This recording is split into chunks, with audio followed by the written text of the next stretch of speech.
Et comment sera-t-il donc ainsi accueilli en sauveur? Quelqu'un, il vient, et puis il me dit, voilà, je suis Dieu, moi. Et les gens y croient comme ça. Alors déjà, il y aura les difficultés. Et puis, il y a aussi que les gens qui sont attachés à des religions, ils ont certaines prophéties dans leurs textes comme ça, qui sont pour partie vraies. Pourquoi? Parce que Allah subhanahu wa ta'ala, il nous dit que dans chaque peuple de la terre, dans le passé, avant la venue de Muhammad sallallahu alayhi wa sallam et avant la venue de Isa alayhi salam, il y a toujours eu au moins un prophète. Wa in min ummah illa khala fiha nadhir. Alors parfois dans les écritures qu'ils ont comme ça, il y a, malgré que ça a été retouché ensuite, ça n'a pas pu être sauvegardé dans son authenticité, il y a eu comme ça il y a encore quelques prophéties. Notamment certaines choses. Alors les fils d'Israël, eux, ils avaient que le Messie viendrait. Et nous savons que le Messie, ça veut dire loin, celui qui est loin, O-I-N-T. C'était une tradition qu'ils avaient comme ça, la personne qui était consacrée, elle était loin. Et le Messie qui leur avait été annoncé, qui était leur sauveur, c'était Isa ibn Maryam, Jésus, fils de Marie. Il y a certains parmi les fils d'Israël qui ont cru en lui, فآمنت طائفة من بني إسرائيل وكفرت طائفة. Et il y a une grande partie comme ça, ils n'ont pas cru. Et ils continuent d'attendre le Messie. Et Dajjal va les tromper. Il va se faire passer pour le Messie. Alors pour les Juifs, ce sera ça. Il va se faire passer pour le Messie. Chez les hindous, il y a une prophétie relative au Kalki, Avatar. Alors si vous écoutez les conférences de Dr Zakir Naik, vous allez voir que lui, qui a accès à ça en sanskrit, vous connaissez Dr Zakir Naik, il est à Bombay là-bas, lui il dit que le Kalki Avatar c'était Muhammad sallallahu alayhi wa sallam. C'est possible. C'est possible. Mais toujours est-il que ceux qui n'ont pas cru en Muhammad sallallahu alayhi wa sallam comme étant Kalki Avatar, ils vont croire en Dajjal comme étant le Kalki Avatar. C'est quoi un avatar? Chez les hindous, il y a cette croyance-là qu'il y a le Dieu suprême. Eux, ils ne croient pas que c'est une personne, mais c'est un principe. Et ils l'appellent Param Atma.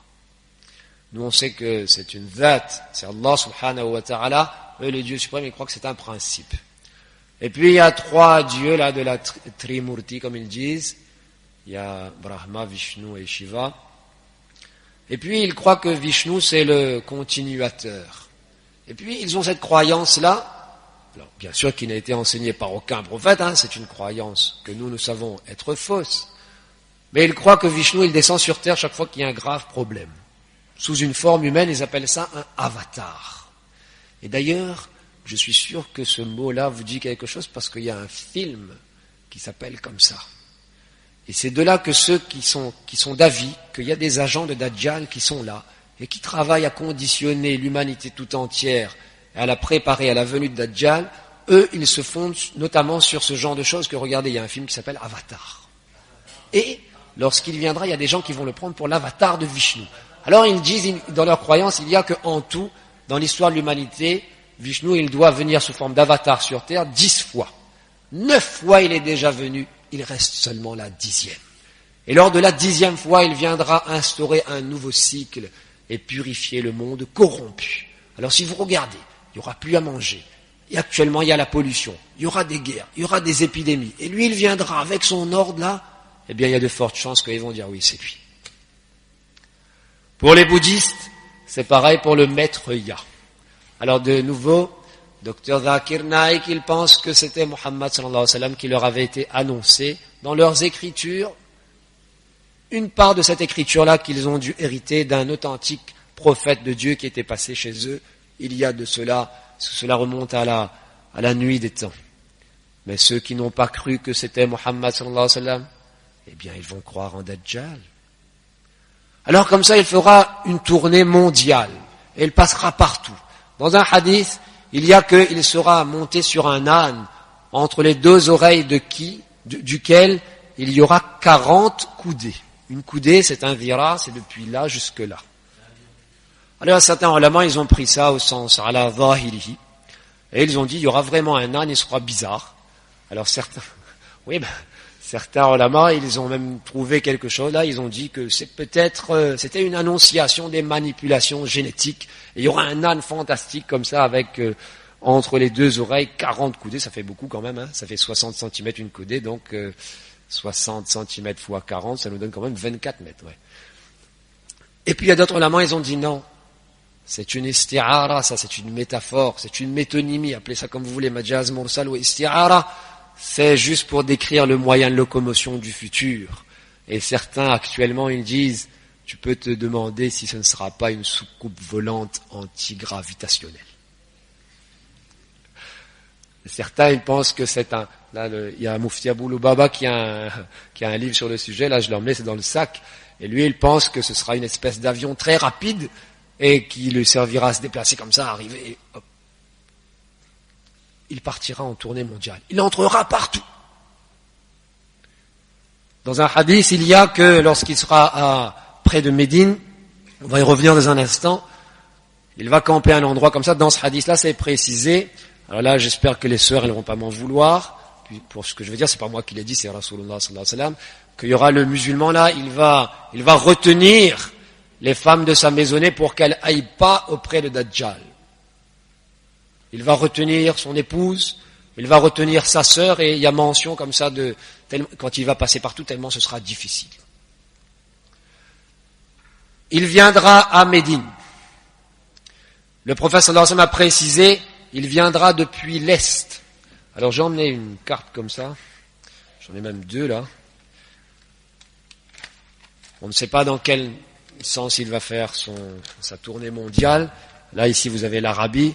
Il viendra depuis l'Est et il viendra à Médine, depuis l'Est. Et il tentera d'entrer aussi à Médine. Le hadith précise même, ça ce sont des choses que Rasulullah sallallahu alayhi wa sallam lui a montré. Il n'est pas alimul ghaib. Allah subhanahu wa ta'ala, il connaît l'invisible. Mais il y a des choses du ghaib, de l'invisible, que Allah subhanahu wa ta'ala, il a montré à Rasulullah sallallahu alayhi wa sallam, alimul ghaib. فلا يظهر على غيبه أحدا إلا من ارتضى من رسول. Bref, il va venir là-bas, et lorsqu'il va monter sur le mont Uhud, tout le monde connaît, c'est au nord, il va dire à ses partisans, parce qu'il y aura tous ses partisans avec lui, vous voyez le palais blanc là-bas? Alors c'est remarquable, dans le hadith c'est écrit ça. ألا ترون إلى هذا القصر الأبيض. Vous voyez ce palais blanc là-bas? هذا مسجد أحمد. C'est la mosquée de Mohammed. La mosquée à l'époque elle était petite, aujourd'hui elle est grande. Et il va essayer d'entrer à Médine. Mais le prophète sallallahu alayhi wa sallam a précisé qu'il y aura 7 voies, il y aura 7 chemins menant à Médine, et lorsqu'il va vouloir entrer, il va se heurter à des anges. Parce qu'il faut savoir que Dajjal, ces prodiges qu'il va réaliser, pour partie, ce sera de la technologie. Une technologie très très avancée. Au-delà de tout ce que nous assis ici aujourd'hui, on peut imaginer.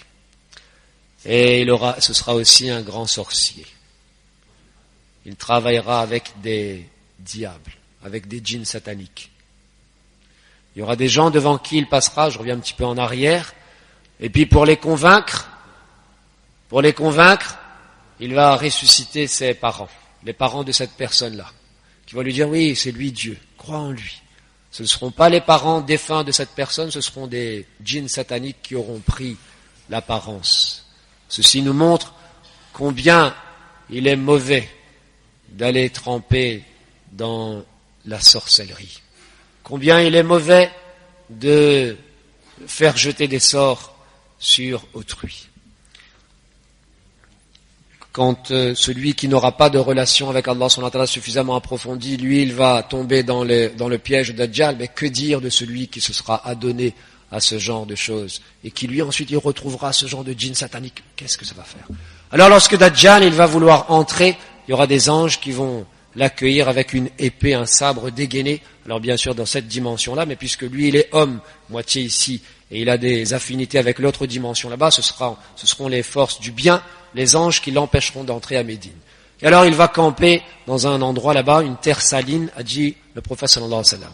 Et là, ce jour-là, il y aura un jeune homme, qui va sortir de Médine et qui va dire, je veux rencontrer, il va aller auprès des partisans, il y aura des gardes et tout, il y aura tout un protocole, bien sûr, rendez-vous compte, eux, ils seront persuadés que ça c'est Dieu en personne qui est venu sur terre. Alors il y aura un musulman en pleine jeunesse, il y a des jeunes là devant nous, qui va aller voir, il va dire que moi je veux parler à celui qui est sorti. Alors les gardes, ils vont dire, tu ne crois pas en notre Dieu, c'est Dieu ça, celui qui est sorti, tu l'appelles comme ça. Alors il va dire non, parce que notre vrai Dieu, ce n'est pas caché qui il est. Dajjal, il sera borgne. Le prophète sallallahu alayhi wa sallam, dans un hadith, il a dit que si jamais vous avez un doute, eh bien, souvenez-vous qu'il est borgne. C'est-à-dire qu'il a un œil qui est complètement fermé, il ne voit pas. C'est l'œil droit.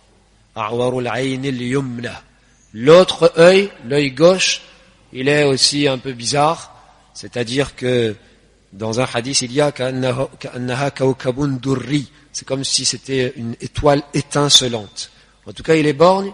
Alors le prophète sallallahu alayhi wa sallam, il a dit, sachez qu'il est borgne et Allah n'est pas borgne. Allah n'a pas d'infirmité comme ça.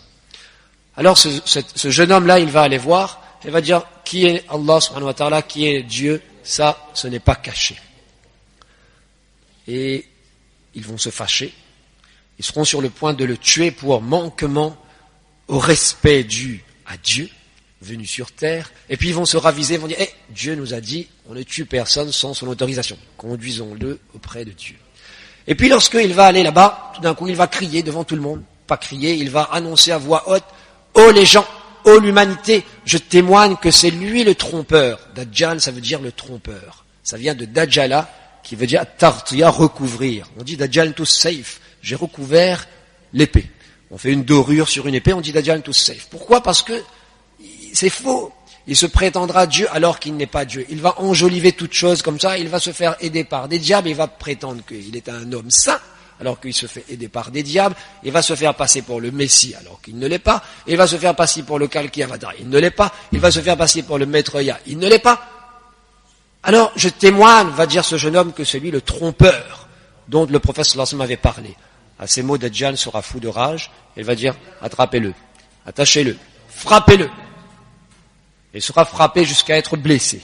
Et ensuite, il va dire à ses partisans, si je le tue, je tue cet homme-là, et ensuite je le ressuscite devant vous, est-ce que vous aurez encore un doute?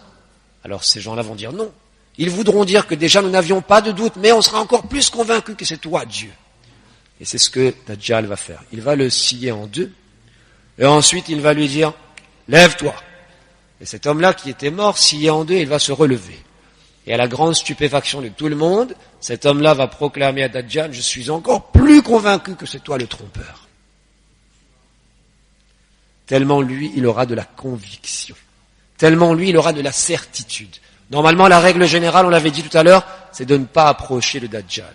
De s'éloigner de lui le plus possible, parce que les doutes qu'il va susciter seraient capables d'égarer le commun des mortels. Mais cet homme-là, Wallahu alam, ce ne sera pas un commun des mortels. Ce sera quelqu'un exceptionnel. Un jeune homme pourtant. Et là, Dajjal va essayer de le tuer. Alors on avait dit tout à l'heure qu'il ne fait pas de contrainte. Là, ce n'est pas une contrainte. C'est simplement qu'il a été fâché que devant lui, devant ses partisans, on l'a dénoncé comme ça. De même, il aura une armée avec des armes bien réelles. Mais cette armée-là, elle ne sera pas, elle sera là-bas. Elle sera à Sham, dans la carte là. Ce sera soit à Jérusalem et aux alentours de Jérusalem, soit un petit peu plus haut, dans la vallée du Jourdain. Justement, de Médine, où est arrivé cet incident à Dajjal, il y a eu un couac, puisqu'il voulait le tuer. Il ne peut même plus le tuer. Il était en quelque sorte ridiculisé devant ses partisans, devant ceux qui croyaient en lui. Dajjal va partir pour la région de Sham. Alors, j'ai fait une petite recherche dans les hadiths. On a trouvé qu'il y a deux types de hadiths. Il y en a un qui parle de Baytul Maqdis. Il y a certains hadiths qui parlent de Baytul Maqdis, Jérusalem. C'est là-bas que Dajjal, il va assiéger un groupe de musulmans. Ce groupe de musulmans-là sera conduit par Al-Mahdi. Parce que, faut-il vous le dire, Al-Mahdi sera apparu bien avant la sortie de Dajjal. On n'en a pas parlé aujourd'hui. et ils seront dirigés par Al-Mahdi. Ils se trouveront à Jérusalem. Et il y a un autre groupe de hadiths qui parle d'un endroit qui s'appelle Afiq, près de Batnul Urdun. Alors Afiq, on a fait quelques recherches, on a trouvé que c'est pas trop loin du lac Tibériade. Donc c'est plus là-bas, c'est actuellement en Syrie, dans le plateau du Golan. Afiq. Et justement, alors vous pouvez peut-être pas très bien voir, là on va faire passer la carte tout à l'heure. Afiq, c'est là, ça n'apparaît pas sur la carte, mais la vallée du Jourdain, c'est un petit peu à côté ici. Et le prophète sallallahu alayhi wa sallam de dire que tous ceux qui seront résistants à Dajjal, c'est-à-dire à l'armée de Dajjal, parce qu'il aura laissé une armée aussi en tournée mondiale, il sera parti comme quelqu'un de bon, de charitable, mais il aura une armée, pourquoi? Parce qu'il y a les musulmans qui vont résister militairement à son avancée là-bas, à Jérusalem. Pourquoi Jérusalem? Parce que s'il se fait passer pour le Messie, c'est qu'il voudra détruire Al-Masjid al-Aqsa et la mosquée du Dôme qui se trouve sur l'esplanade des mosquées pour pouvoir y bâtir son temple à lui. Alors, dans certains hadiths, il y a ça, dans d'autres hadiths, il y a que ce sera dans la vallée du Jourdain. Alors, je n'ai pas réussi à trouver qu'est-ce que des ulama spécialistes des hadiths ont dit. Je cite donc les deux hadiths, et là, il va assiéger ce groupe de musulmans conduit par Al-Mahdi, et le siège sera très éprouvant. Le prophète sallallahu alayhi wa sallam a évoqué une nouvelle fois la faim. Ils auront extrêmement faim. Il n'y aura rien. Alors, on pense à ce moment-là où il y aura le monde entier qui retiendra son souffle pour l'apothéose finale, l'entrée du Messie, comme ça qu'ils vont l'appeler, sur l'esplanade des mosquées, et où il y a un groupe. Alors, ne nous faisons pas d'illusions, ce groupe-là, il sera traité de tous les noms, si les médias existent encore à ce moment-là. Ce seront des fanatiques, intégristes, barbus, n'ayant rien compris à l'avancée du monde, et étant opposés même à la venue de Dieu et à la venue du Messie sur terre, et conduits par un fanatique du nom de Mehdi. Et eux, ils sauront que nous sommes sur la vérité. Un petit groupe qui sera resté là-bas. Le prophète sallallahu alayhi wa sallam a dit qu'une nuit, après un siège très éprouvant, il fera très sombre, et le Mahdi avec les siens vont dire, on va en finir. Demain matin, on va tenter le tout pour le tout, et si ça réussit, alhamdulillah, si ça ne réussit pas, eh bien, nous partirons auprès d'Allah subhanahu wa ta'ala en ayant rempli notre devoir. C'est à peu près les mots qu'ils prononceront et qui figurent dans le hadith qui est dans le livre. Et c'est à ce moment-là, alors qu'ils seront sur le point de faire la salat au subh, qu'on aura prononcé la iqama. Vous connaissez la iqama juste avant la salat. On aura prononcé la salat, la iqama, pardon, et c'est là que Isa ibn Maryam, il va redescendre. De nouveau, dans certains hadiths, celui de An-Nawas ibn Sam'an, vous trouvez qu'il va descendre à Damas, à l'est de Damas. C'est le hadith le plus connu. Dans un autre hadith, c'est écrit, il va descendre à Baytul Maqdis. S'ils se trouveront alors sur l'esplanade des mosquées, eh ben on pense que ce sera à Baytul Maqdis directement. C'est l'esplanade des mosquées. Et Mullah Ali Qari, dans Mirqatul Mafatih, il a donné préférence personnellement, lui, au deuxième hadith. C'est à Jérusalem qu'il redescendra, Isa ibn Maryam. Et à ce moment-là, ils vont leur demander, qui es-tu toi? Alors, il va dire, je suis Jésus, fils de Marie. Alors, Al-Mahdi va lui dire, Ta'al, salli lana, dirige la prière pour nous. Il va dire non. Dans une version, il va dire que non, la iqama a été prononcée pour toi en tant qu'imam, c'est toi qui diriges cette prière. Et il y aura tout un symbole là. Pourquoi? Parce qu'il va accomplir la salat au subh sous la direction du Mahdi. D'après le rite islamique, d'après la méthode enseignée par Rasulullah sallallahu alayhi wa sallam, c'est tout un symbole. Il est revenu. Pourquoi? Parce qu'Allah subhanahu wa ta'ala l'avait élevé vivant lorsqu'il avait failli être tué à son époque. Et il va le faire redescendre, il va vivre encore un laps de temps, et puis ensuite il va mourir de sa belle mort, et puis il sera enterré là-bas à Médine, près du prophète sallallahu alayhi wa sallam. Mais ici, il n'est pas revenu en tant que prophète. Il va rester prophète, bien sûr. Ça, c'est exactement comme lorsque le roi d'Espagne, il vient en France. Il reste roi d'Espagne. Mais roi d'Espagne, il ne devient pas roi des Français. Et en France, il se soumet à la loi en vigueur en France. Lorsque la reine d'Angleterre, elle vient en France, eh ben, elle dit pas que chez moi on roule à gauche. Donc, ici, moi, je roule à gauche. Non, ici, on roule à droite. Je reste reine d'Angleterre, mais par rapport à mon peuple qui est là-bas. Isa alayhi salam, il va rester prophète, mais par rapport à son peuple de l'époque, peuple qui est déjà passé. Ici, il vient, il a toujours ce titre de prophète, mais il n'exerce plus son prophétat par rapport aux gens qui vont l'accueillir et qui seront de la Ummah de Muhammad sallallahu alayhi wa sallam. Et il va donc accomplir la salat sous la direction du Mahdi. Et après la salat, il va dire, ouvrez la porte. Ouvrez la porte. Alors on va ouvrir la porte. Et de l'autre côté, il y a le faux Messie. Et lui, c'est le vrai Messie. Un hadith parle de Isa alayhi salam comme Masihul Huda, le Messie de la guidance, et Dajjal comme Masihul Dalala, le Messie de l'égarement. Lorsque le faux Messie va le voir de l'autre côté, le hadith dit, il va fondre. Il va fondre dhaba kama yadhubul milh, comme le sel fond dans l'eau. Et Isa alayhi salam va le poursuivre. Alors, il va le rattraper à un endroit qui s'appelle Lod et qui existe et qui se trouve ici. Il y a un aéroport là-bas aujourd'hui. Ça c'est un hadith, non, plusieurs hadiths qui disent ça. Et on a un autre hadith qui dit que il va être tué à Afiq, qui se trouve là-bas. De nouveau, ce petit flou qu'il y a entre les hadiths d'un côté et les hadiths de l'autre. Il va le rattraper là-bas et il va le tuer au moyen d'une lance. Et après cela, Isa alayhi salam va recevoir des gens qui viendront à lui, des musulmans qui auront énormément souffert et qui viendront voir Isa alayhi salam, et celui-ci va les consoler. Il va les consoler en leur parlant du haut grade qui les attend dans le paradis. Malheureusement, chers frères et sœurs, l'épreuve n'est pas terminée. Par contre, le discours, il est presque terminé. L'épreuve n'est pas terminée.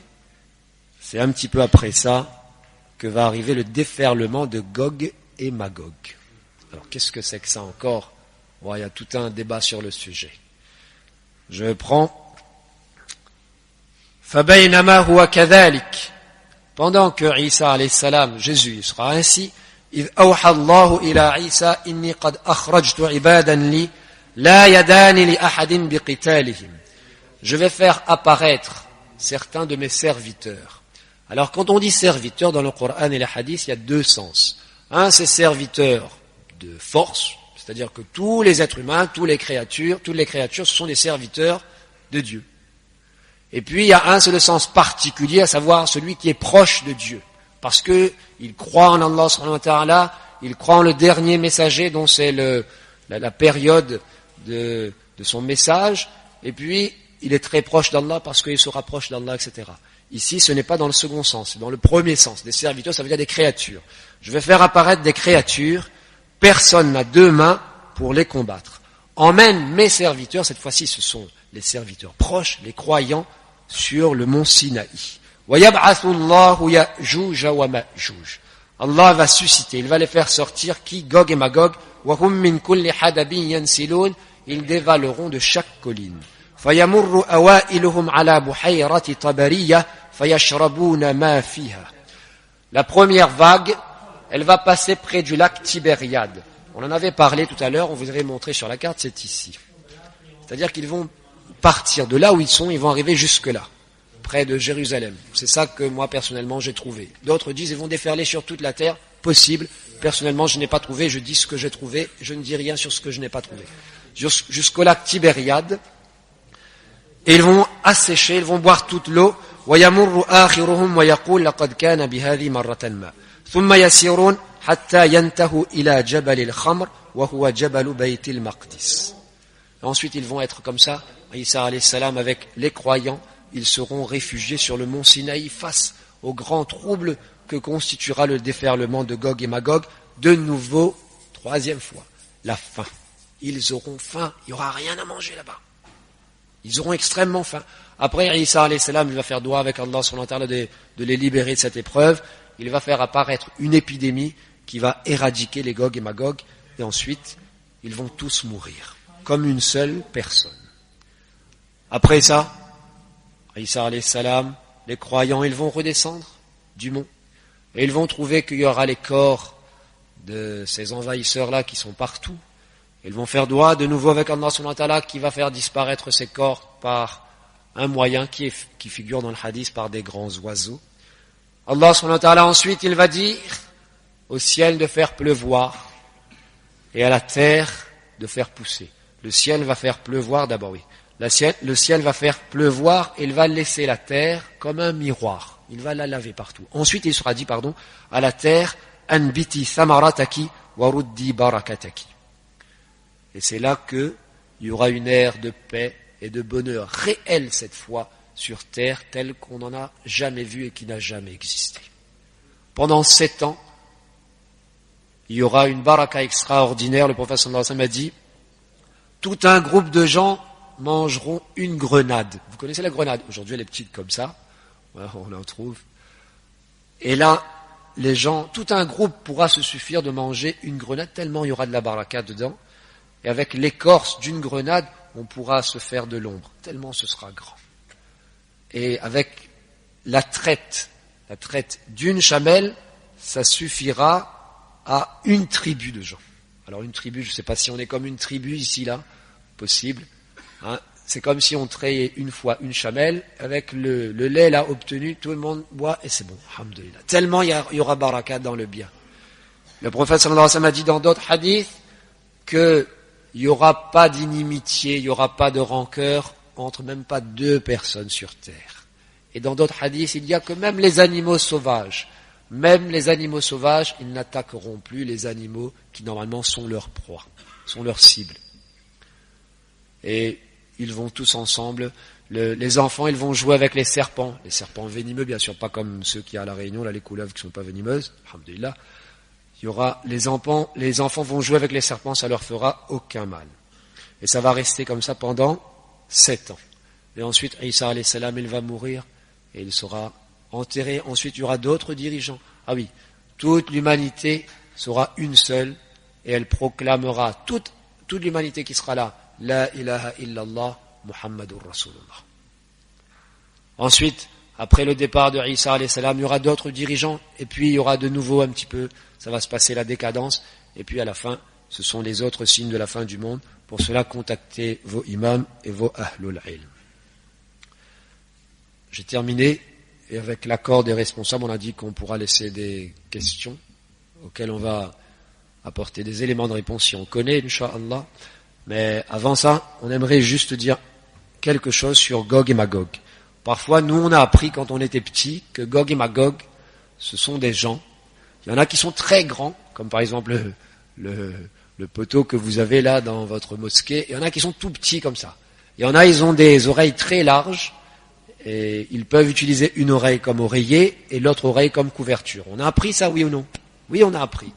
Eh bien, Ibn Kathir et Maulana Hifzur Rahman Sewharoui, parmi tant d'autres ulama, ils ont exposé que ça, il n'y a pas ça dans les hadiths. Ça, ce sont des choses comme ça, un petit peu du folklore. Donc, ce sont des êtres humains tout à fait normaux.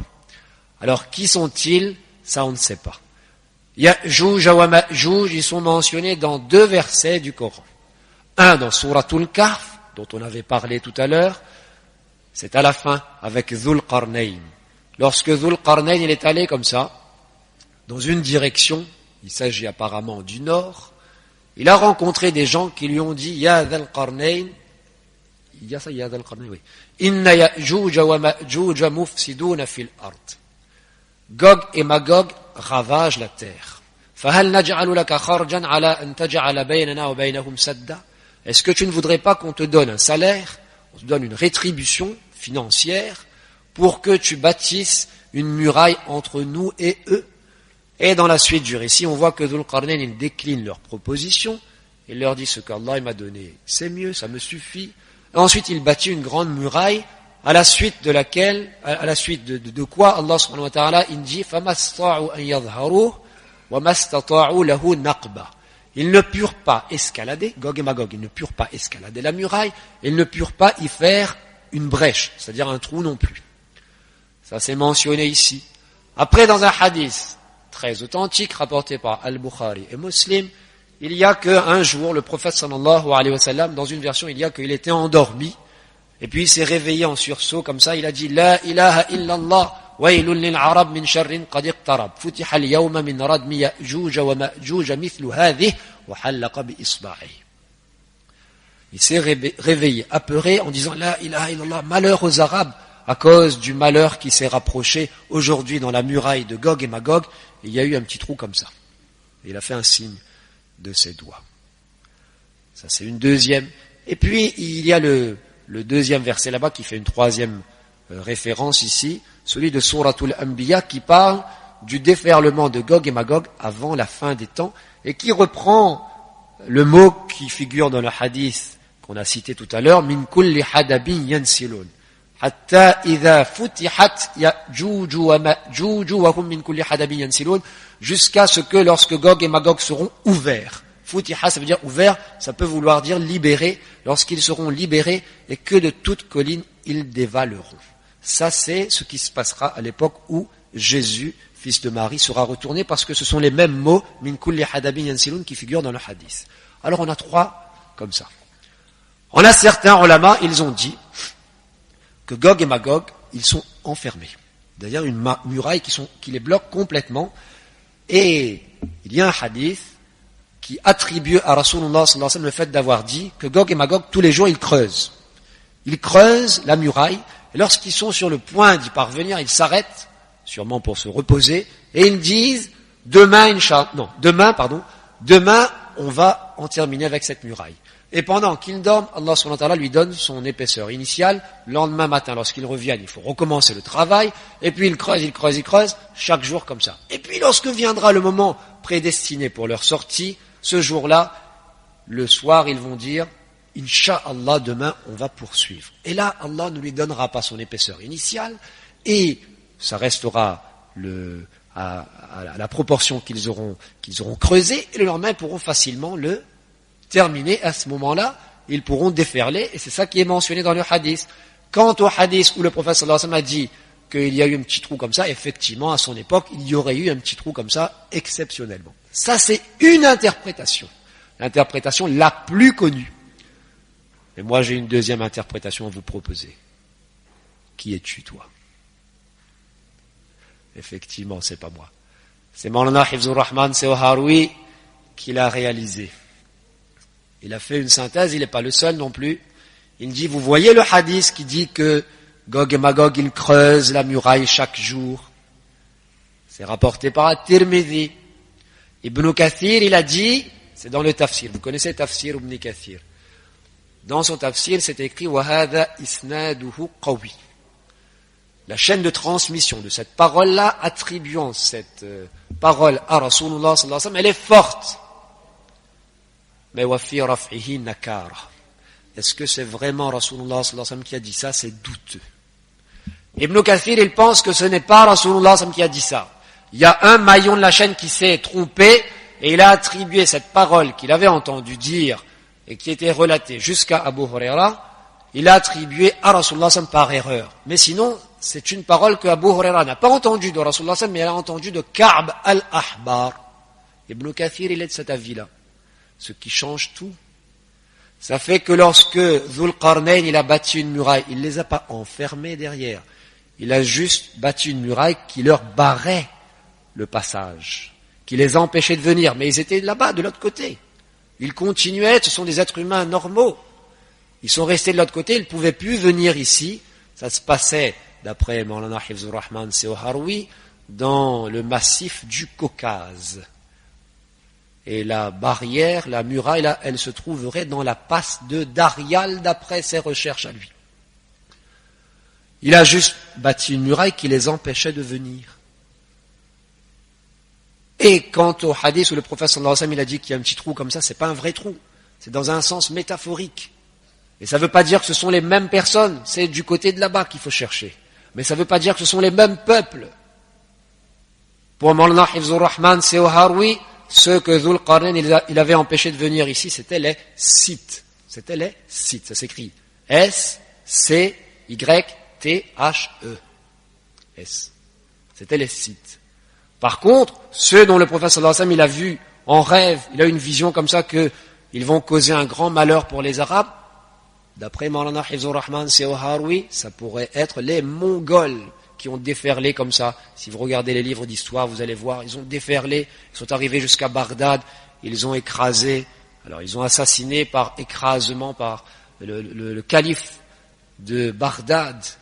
Et c'est pour ça que le prophète sallallahu alayhi wa sallam aurait dit Waylun lil arab min sharrin qad iqtarab futiha al-yawma min radmi ya'juj wa ma'juj mithlu hadhi, parce qu'il avait eu cette vision-là, Allah subhanahu wa ta'ala lui avait montré que les Mongols ils vont déferler et ça va être un grand malheur pour la civilisation arabo-islamique. Quant à ceux de la fin des temps, ben c'est encore peut-être quelque chose d'autre, mais du côté de là-bas. Alors, je vais juste clore sur un hadith, je vais juste le traduire, sur le déferlement de Gog et Magog de la fin des temps.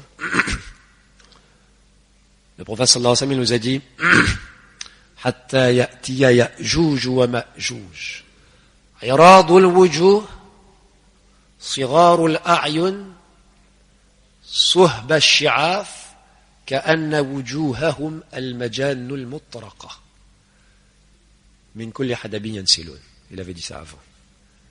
Cet ultime déferlement là de Gog et Magog, il a donné une description. Au visage large, aux petits yeux. C'est comme si leurs visages étaient des boucliers superposés. Wallahu a'lam. Récapitulatif, chers frères et sœurs, on ne joue pas à se faire peur. Et on ne reste pas dans la rafla, dans l'insouciance non plus. Un côté c'est la paranoïa, de l'autre côté c'est l'insouciance la plus complète. Ce sont deux extrêmes. On connaît que ça va arriver, on ne dit pas que ça va arriver maintenant, qu'il y a des gens qui vont connaître, ou bien il y a des gens qui ne vont pas connaître. Est-ce que ça va arriver à notre génération? Pas à notre génération, on n'en sait strictement rien. Mais on se prépare spirituellement en faisant tout ce que on a évoqué tout à l'heure, avoir la certitude. Ça t'entretient. Si on a des doutes, on n'hésite pas à se référer à ces imams, aux gens du ilm, en qui on a confiance, aux gens de notre ville. On entretient une relation de spiritualité avec Allah subhanahu wa ta'ala. Si on voit qu'il y aura une pénurie, eh bien déjà on prend conscience des ni'mas qu'on a, on cesse de gaspiller, comme d'ailleurs le frère l'a dit tout à l'heure. Si on a la possibilité, on se plante quelques arbres fruitiers. Si on sait qu'il y aura une grande crise économique, si on a quelques économies, eh bien une partie de ces économies, on achète des pièces d'or avec. Comme ça, si le système il s'effondre, eh ben on reste pas avec de la monnaie de singe, comme on dit, du papier qui sera juste bon à brûler. On aura quelques pièces d'or, Inch'Allah. Il faudra payer la zakat quand même, hein, sur les pièces d'or. Mais au moins, il y a quelqu'un qui m'a dit ça. Mais achète pas pièces d'or malgré où l'a dit, parce que ça y d'or, t'es là, ça reste là, après il faut y payer zakat dessus. Ben, zakat, c'est pas un impôt que c'est difficile à payer, d'après certains ulama, l'école Hanafi n'est pas d'accord avec ça, mais d'après d'autres ulama, il y a ma'ana ad-dariba dedans, d'accord, mais c'est une ibada, ça d'abord. Et puis ça va nous rendre service. Si on a la possibilité, on fait creuser des puits en Afrique noire, au Tchad, on fait creuser un puits aussi si on peut, pas trop loin de chez soi, si on connaît que les géologues de la Réunion ont trouvé que telle région, bon je ne vais pas le dire ici devant tout le monde, telle région là-bas c'est très saturé en eau, si on a la possibilité d'acheter un petit terrain là-bas avec des hauts murs, on se fait creuser un puits, ça ne veut pas dire qu'il va venir, hein. Mais de toute façon on n'aura rien perdu, il y aura un puits qui est là. Si on a acheté de l'or et il n'est pas venu, on n'aura rien perdu non plus. Il y a une fois quelqu'un qui m'a dit ça, il m'a dit oui tu dis ça qu'il ne faut pas manger n'importe quoi, il ne faut pas faire ceci, il ne faut pas faire cela. Déjà ça c'est en soi, fi nafsihi. L'histoire de Dajjal, c'est juste un petit aiguillon pour nous remettre un petit peu, pour nous réveiller de notre sommeil de rafla un petit peu. Maintenant, si on est parti, alors qu'il n'était pas apparu, on n'aura rien perdu si on n'a pas mangé des choses très chimiques. En se disant non, je préfère manger les fruits de mon jardin, de mon verger. Alhamdulillah, tant mieux, ça n'en sera que plus bénéfique. Si on a fait creuser des puits parce qu'on a eu... Alhamdulillah, ce sera mieux encore. Si on s'est relié avec Allah subhanahu wa ta'ala, il ne faudra pas que... Ensuite on dit, tout ça que t'en as appelé, tu m'as dit, subhanallah, alhamdulillah, Allahu Akbar, Dajjal n'est même pas apparu. Et là je vais me dire, c'est pas du temps perdu, c'est du temps gagné ça. Wa akhiru da'wana alhamdulillahi rabbil alamin.